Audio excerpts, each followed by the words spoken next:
نحمده ونصلي على رسوله الكريم اما بعد۔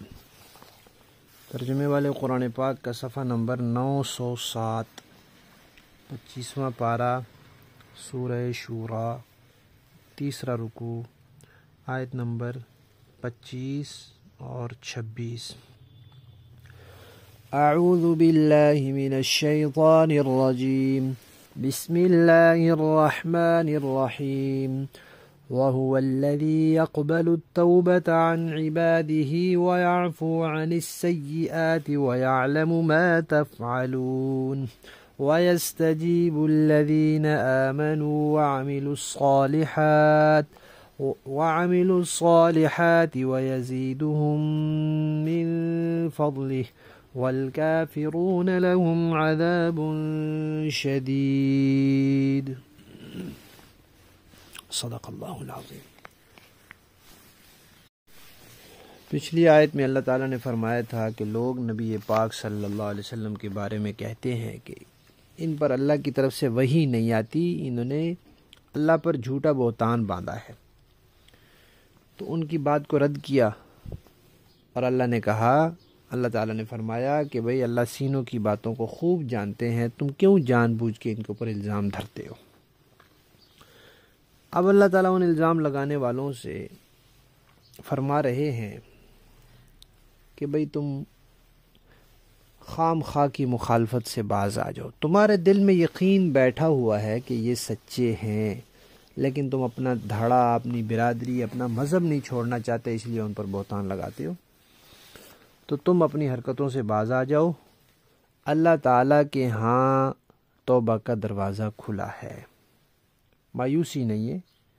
جو کچھ تم نے کیا ہے اللہ کو سارا کچھ معلوم ہے، اور اللہ تعالیٰ سب کچھ معاف کر سکتے ہیں۔ تم توبہ کر لو، توبہ کی جو شرائط ہیں ان کے مطابق تم توبہ کر لو، اللہ تمہیں معاف کر دیں گے۔ اور پھر اللہ تعالیٰ نے ایمان والوں کو ترغیب دی ہے کہ بھئی ایمان والے بھی ان کے لیے دعائیں کریں کہ اللہ ان کو ہدایت دے، اللہ ان کو ایمان کی توفیق دے۔ ایمان والوں کی دعائیں اللہ سنیں گے اور ان کی برکت سے پھر مخالفین کو ایمان کی دولت سے نوازیں گے۔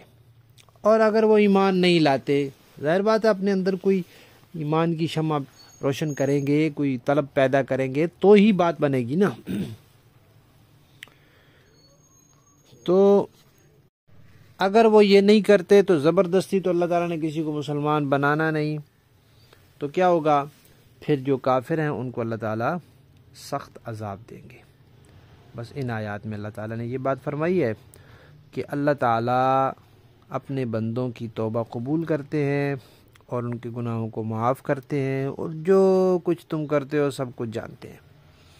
اور ایمان اور نیک عمل والوں کی دعائیں اللہ قبول کرتے ہیں، ان کی عبادات قبول کرتے ہیں، اور پھر ان عبادات کے لیے اللہ نے جو ضابطے کے مطابق اجر و ثواب رکھا ہے وہ تو دیتے ہی دیتے ہیں، اپنے فضل سے اللہ تعالیٰ اس میں بہت اضافہ بھی فرما دیتے ہیں۔ اور جو کافر کے کافر ہی رہتے ہیں تو پھر ان کے لیے اللہ نے سخت عذاب بھی رکھا ہے۔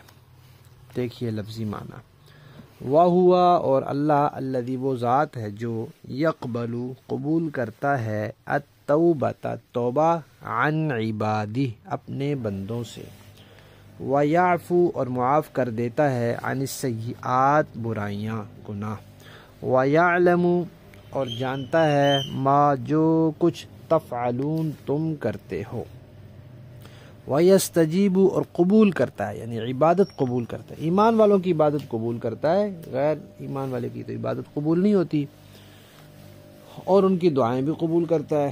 ہاں اللہ تعالیٰ کافروں کی دعا بھی قبول کرتے ہیں، لیکن ایمان والے کی دعا جس شان سے قبول ہوتی ہے اس میں اللہ کی رضا اور خوشی ہوتی ہے۔ کافر کی دعا تو اللہ تعالیٰ صرف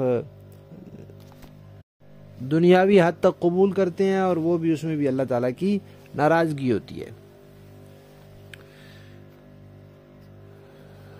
وَيَسْتَجِيبُ الَّذِينَ، وہ قبول کرتا ہے ان لوگوں کی جو آمنوا، ایمان لے آئے، وَعَمِلُوا الصَّالِحَاتِ، اور انہوں نے کیے کام اچھے، وَيَزِيدُهُمْ، اور زیادہ دیتا ہے اللہ تعالیٰ ان کو، من فضل، اپنے فضل سے، والکافرون اور کافر لوگ لہم ان کے لیے عذاب شدید سخت عذاب ہے۔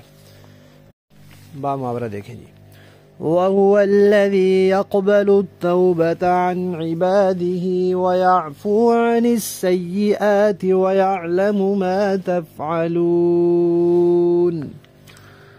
اور وہی ہے جو اپنے بندوں کی توبہ قبول کرتا ہے اور گناہوں کو معاف کرتا ہے، اور جو کچھ تم کرتے ہو اس کا پورا علم رکھتا ہے۔ وَيَسْتَجِيبُ الَّذِينَ آمَنُوا وَعَمِلُوا الصَّالِحَاتِ وَيَزِيدُهُم مِّن فَضْلِهِ، اور جو لوگ ایمان لائے ہیں اور جنہوں نے نیک عمل کیے ہیں وہ ان کی دعا سنتا ہے اور انہیں اپنے فضل سے زیادہ دیتا ہے۔ وَالْكَافِرُونَ لَهُمْ عَذَابٌ شَدِيدٌ، اور کافروں کے لیے سخت عذاب ہے۔ صدق اللہ العظیم۔